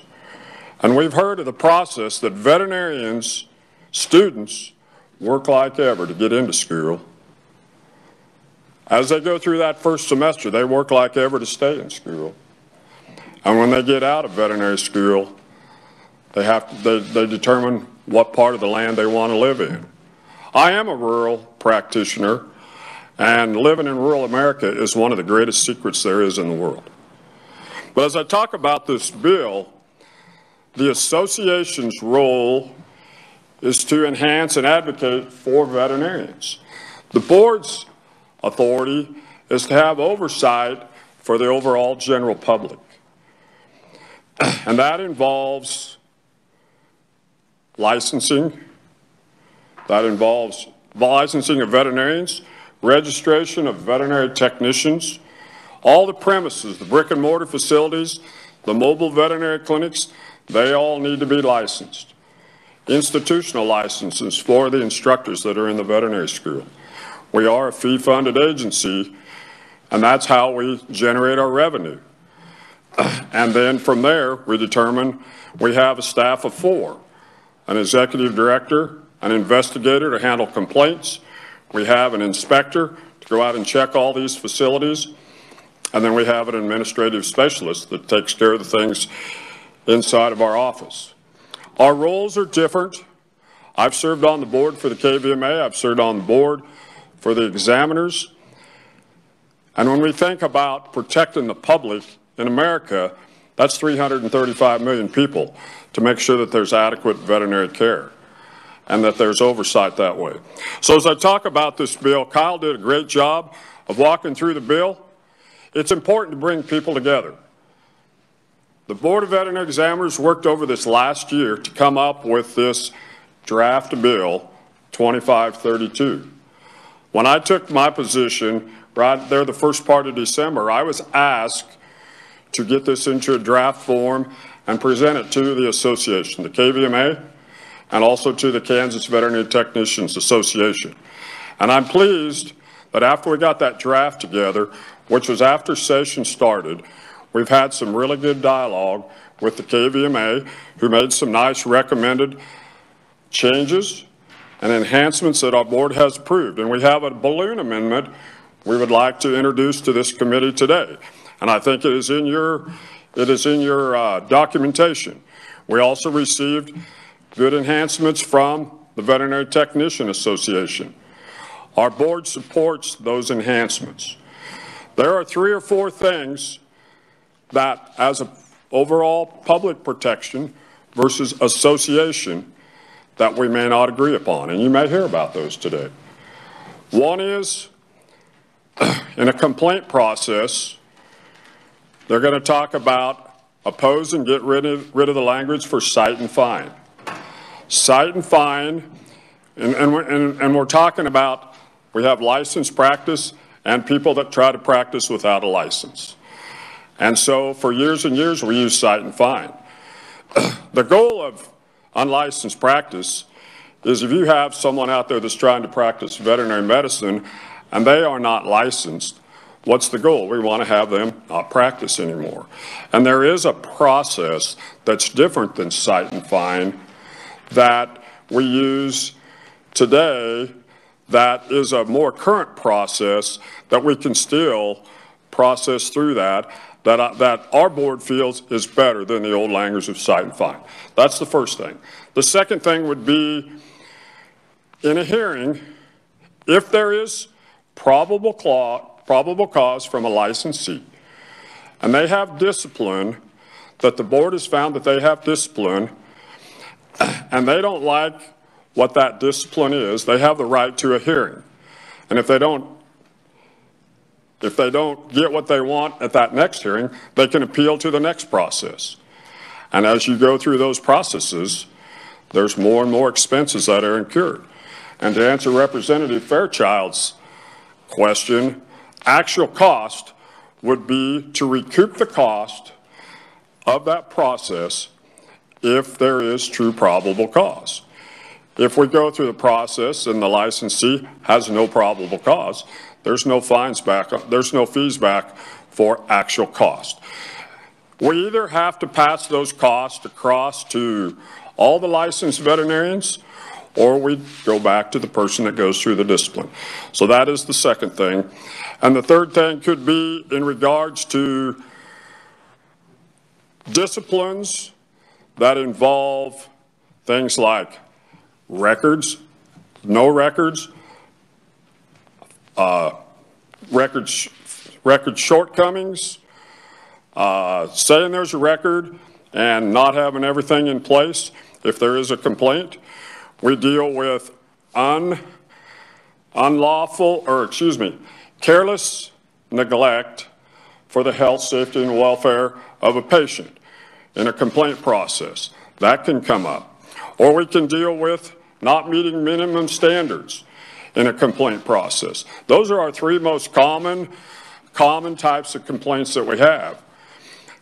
And in the grand scheme of all of our organization, of those 2,600 or 2,700 licensed veterinarians, we'll have an average of 60 complaints a year, of which about 40 of those, 2/3 of them, don't fit under our jurisdiction, and around 20 or 25 fit into that. So if you do the math, about 99% of our veterinarians never have had a complaint against them.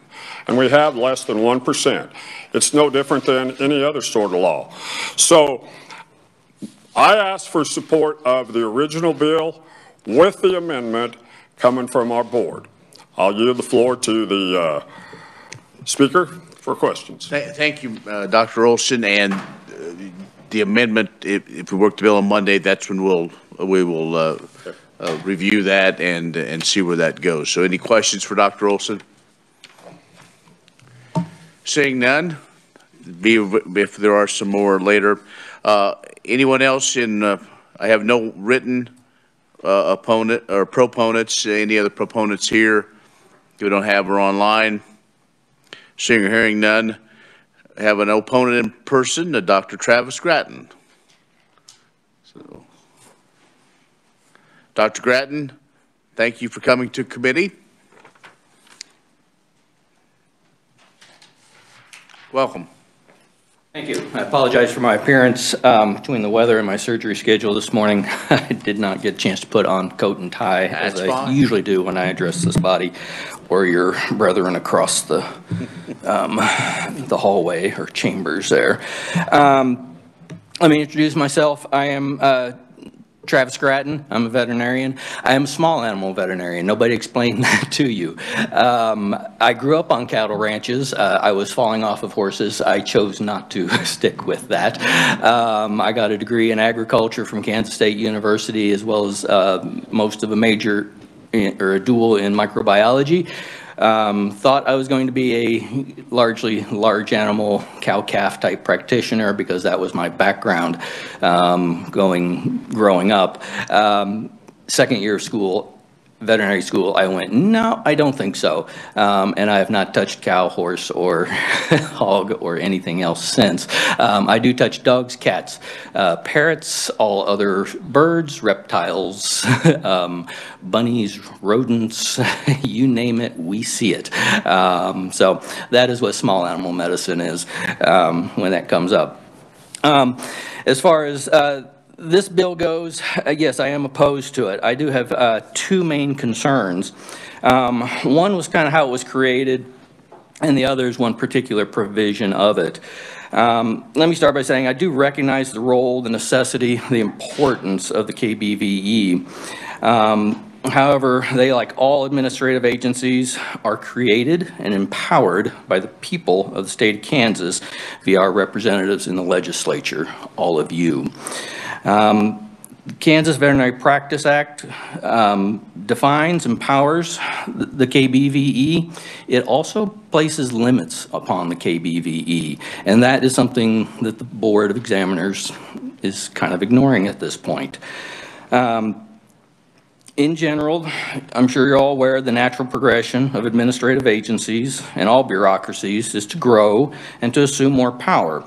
It is the responsibility of this legislative body to monitor and approve the scope and limits of that growth. As I was walking in from the garage, the parking garage here this afternoon, I actually saw a large sign on one of the pillars in the basement. It said, "All political power rests with the people." I actually had to stop and step back and read that again. It was rather fitting, I thought. The bill was envisioned, written, and introduced by the KBVE. Dr. Olson just stated they worked on this for a year.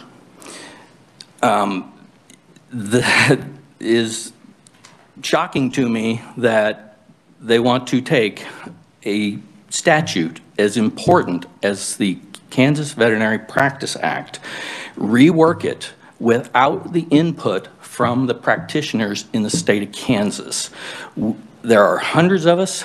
We have to have some input. So I have a major problem with the fact that this bill was worked, developed, created, and introduced without any input from the practitioners in this state. It is a classic example of an administrative agency deciding which rules they like, which ones they don't, as well as writing rules to fit their interests, not the interest of those that the bill also is designed, or the statute, sorry, is also designed to protect. I absolutely agree that the Kansas Veterinary Practice Act is outdated. It desperately needs to be revised, updated, modernized. It has for many years. It is deficient by any standard of Practice Act across this country. That being said, if we're going to rework the Practice Act, let's rework it and do it right. There are model Practice Acts produced and published and updated regularly by the American Veterinary Medical Association. Every state board association is involved in their Practice Act upgrade. It is unconscionable to me that we were not consulted. My second objection, which was alluded to by Representative Fairchild, is the addition of subsection B under section 10 on page 17. I am awestruck at the unconscionable language in there. The KBVE, would propose that a doctor who is a subject of administrative action initiated by the KBVE then pays the investigative, the legal fees, and all other costs to defend their reputation and their license. It is absolutely ridiculous that that would be in there.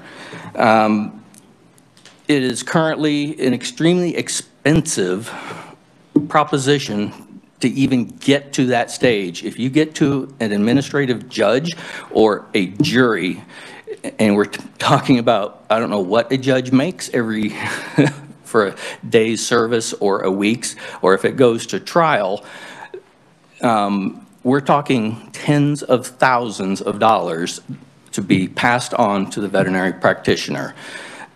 Ridiculous. I'm sorry, just doesn't work. The fact that this was written and included purely to get around budgetary constraints of the board examiners makes it that much more despicable, to be quite honest. If there are budgetary issues, then let's have a discussion about how the budget of the KBVE is funded. Let's not stick it on the veterinarians of the state of Kansas. And I do realize that that is if you lose and not if you win in court. It doesn't make a difference. It is inherently unfair. In conclusion, HB 2532 is an ill-conceived proposal from an administrative agency seeking expansion of oversight responsibility in an irresponsible manner. Again, the Kansas Veterinary Practice Act, as well as its associated rules and regulations, is certainly long overdue for modernization and revision. The point of my opposition to this bill is that changes to the statute this important absolutely need to be and should have been well thought out, meticulously designed, and carefully constructed action involving all interested parties. 2532 cannot be described as any of these things, and I urge every one of you on the Committee of Agriculture to vote no on this bill. Thank you, Dr. Gratton. Questions? You practice here in Topeka? Yes, I'm here in Topeka. Okay, very good. Representative Featherston. Thank you, Mr. Chair. Do veterinarians have malpractice or insurance or something akin to that like physicians do? Absolutely, or every one of them should. Okay. And does that cover something like this? It does. There is malpractice, which covers suits, civil suits by individuals who want to take you to, say, small claims court, or depending on the value of the animals, whatever, could certainly get out of small claims court. There is licensed defense insurance as well, which covers actions by the board against your license. I addressed in my testimony, I hope you all will read through that as much longer. I tried to cut most of that out for time's sake today. But if we go from, you have $5,000 fine, or is this fairly common, a $5,000 fine, a $250 fine, a $500 fine, because the board tends to come up with multiple things that they want to fine you with. If we go from that to we're going to a judge, or we're going to go to trial, Kansas veterinarians in general, for multiple reasons, have nowhere near the cost for liability insurance that MDs do, particularly certain segments of the medical community. However, this will drive rates up. It also certainly will make the level of coverage that every veterinarian in this state needs go up, meaning they're paying higher rates. Yeah, it will have a big effect on liability insurance. Okay, thank you. Thank you. Okay, hang on just a second. What we have is the email exchanges. Did you submit testimony? Did we get written testimony from you? Yes, you did. Okay. I think what we, well, it's the email of trying to find, but I don't, unless somebody else had it. There is no, yeah, okay, there's no, for. What you included was the email exchange between the two of you, and there's no substance to his testimony in that. Yeah, that's fine. I worked really hard on that. We'll get it as we contemplate. So any other questions? Thank you for giving it consideration and pointing that out. Any other questions? Seeing none, thank you. Thanks again. Thank you all very much. Are you done for the day? You got to do more surgeries. I'm done for the day. Tomorrow's another day. Okay. We know that is. I will attest to the demand increase that Dr. Rush has mentioned, as well as the shortage of veterinarians. I cannot find an associate veterinarian. Okay. Very good. Good to know. Thank you. Also, we have no one else in person, correct? What we do online, he's not there now? Okay. Well, we apologize. We had Brian Hodes, is that right, from the Kansas Veterinary Medical Association. If we get testimony, if he has something that sends it to us, we'll distribute it. But he's not on WebEx. I got all the testimony. I have the testimony. He is on. He is on WebEx. Brian, are you there?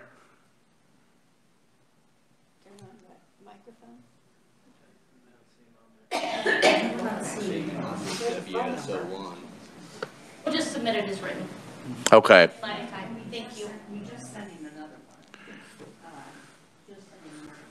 Okay. Well, if not, we'll just do it written and for now, unless he's, I don't want to keep committee and you all any longer than we have to. I've already gone over my time. So, okay, and also we have upon written testimony from Dr. Lloyd Wilson, and that should be in your packet as well.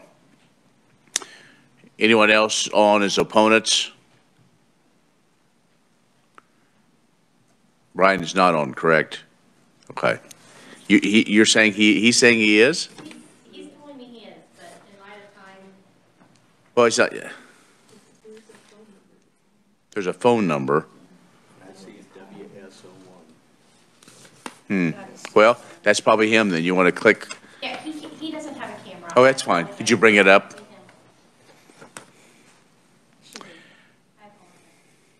Okay. Okay, Brian Hodes? Yes, Mr. Chairman. There we go. Sorry. Thank you. Right. You're on the Yeah, you're on no the problem. phone. Yes, go ahead. Welcome to committee.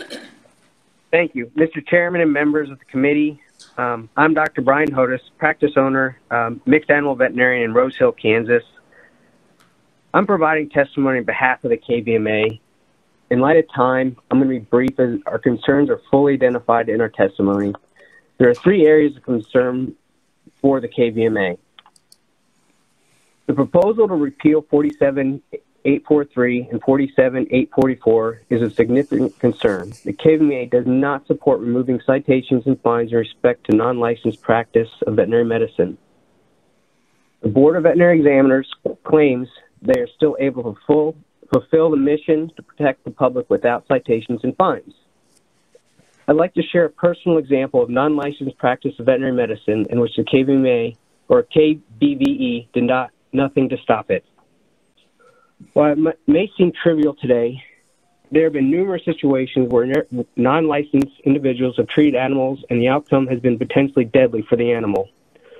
One situation I encountered was an unlicensed, untrained individual was able to purchase lidocaine and xylazine. These medications were then used to sedate a cow and do an epidural to help a neighbor pull a calf. After the unsuccessful trial of pulling the calf, I was called out to help with the situation. The calf was dead when I got there, and the cow was taking its last breaths. It also died. There was nothing I could do at this point to help save either animal. This is a very concerning and common theme I have come across in the 11 years I've been practicing. The health of the animal is of the utmost concern, but we would be lying if we did not share our even greater concern that a non-licensed individual had access to and used sedation on a cow. Medications used for sedation must be prescribed by a veterinarian. In some cases, these medications are controlled drugs and therefore require DEA license. Administering these drugs incorrectly may be fatal and was for this cow. There are also severe human implications as well. Accidental injections can be fatal for humans. The Board of Veterinary Examiners must have the ability and follow through to regulate and discipline the practice of veterinary medicine by non-licensed individuals. If an individual claims goes beyond cease and desist, it is the understanding of the KVMA that the local law enforcement, county attorneys, and local courts must get involved to discipline non-licensed individuals. What is the likelihood local jurisdictions will use their time and resources on this instead of more severe crimes, murder, battery, stealing? Where do you think the priority will lie with non-licensed individuals practicing veterinary medicine? Another significant proposed addition to House Bill 2532 is on page 17, Section B, line 13, regarding the assessment of fees to cover Kansas Board of Veterinary Examiners' legal expenses pertaining to the case. The financial burden on the licensee to protect his/her license and reputation is potentially significant and could be career-ending. This is a significant change, which there's more thought.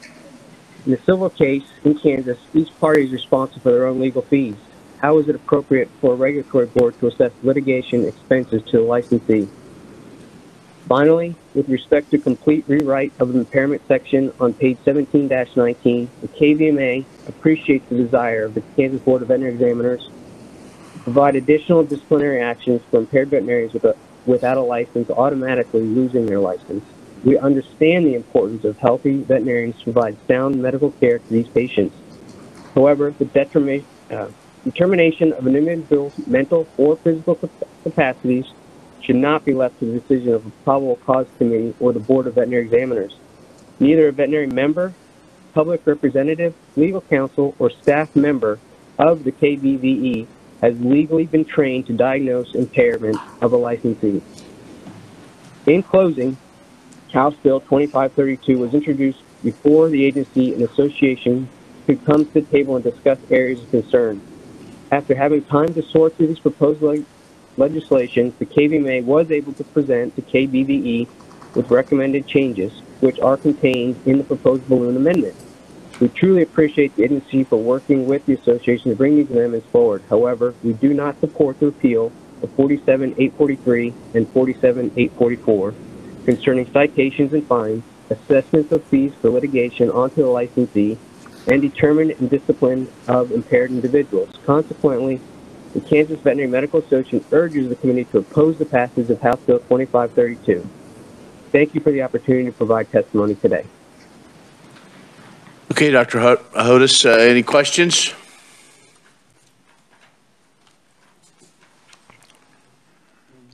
I do have a quick question. In unlicensed veterinary practice, define that for me. Practicing veterinary medicine without a license. I'm a rancher. I own 100 cows. I need ivermectin. You saying I can't? Am I practicing veterinary medicine without a license? Well, if you're working under the supervision of a licensed veterinarian, that would be approved. Okay. And ivermectin is not a medication. Well, and that's a word that I think everybody in the room has heard recently. So if I have a consultant, and we also have veterinarians in the room, so if I have, in a sense, a consulting veterinarian, you know, and if I buy and he recommends I buy the medication supplies probably from him, or say from another, goes back to, well, I don't want to get in the weeds, but if you want to come up, Dr. Gratton, and maybe explain that, because I think that might help all of us. Yeah, very quickly, or at least relative to your question, treating your own animals, or in the case of shelters, treating unowned animals that are then assumed to be property of that shelter, is not considered veterinary medicine. Doing services as defined in the Practice Act on anyone else's animals is considered. So you can't help your neighbor? You can help as long as you're not practicing veterinary medicine. So it is kind of a fine line. It is a bit of a gray area. It has been, by definition, and maybe the board representative is more interested in narrowing that down, but in very general terms, if you're doing things as defined as veterinary medicine, and you can be a graduate, but you have to be licensed in the state. I can't even go to Missouri. I no longer have a Missouri license, although I practiced there for a year. I cannot go to Missouri and practice veterinary medicine, even as a veterinarian. That is unlicensed practice. Thank you. Dr. Olson, do you have a comment on that? As we're trying to find this definition. Yeah. I'll be quick. The practice of veterinary medicine includes prescribing, dispensing of any prescription drug, or the administering of any drug, medicine, biologic, apparatus, application, anesthesia, or other therapeutic or diagnostic substance or technique on any animal, including but not limited to acupuncture, surgical or dental operations, animal psychology, animal chiropractic, theriogenology, surgery including cosmetic surgery, any manual, mechanical, biological, or chemical procedure for testing for pregnancy or for correcting sterility or infertility, or to render service or recommendations with regard to any of the above or all other branches of veterinary medicine. Representative Rogers, if you want to work on your own animals and do whatever you want to your own animals, under our Practice Act, you can do that. If you want to work on your neighbor's animals, that is the practice of veterinary medicine. And you would have to have a veterinary client-patient relationship with your veterinarian and you and that neighbor. And there should be a veterinarian involved when it's not on your own animals. Within the Practice Act, you can do anything you want on your own animals, but if you're working on anybody else's animal, that is considered in the practice of veterinary medicine. Neighbors are known to get together and brand. Neighbors sometimes are known together to work cattle. If a veterinarian's, I guess, if there's a veterinary client patient, if they go to that veterinarian and buy their medicine and do all that, and they've been trained properly on how to do that, they're okay. Okay. That help? Okay. All right. Thank you. Any other questions for our panelists? Any of them? Seeing none. Again, thank you, Dr. Hodis, for joining us online. And anyone neutral, either online or in person? Seeing none, we will close the hearing on House Bill 2532. Again, thank you, committee and audience, for your patience. we started out kind of slow so far the first half, but this week made up for it. So, yes.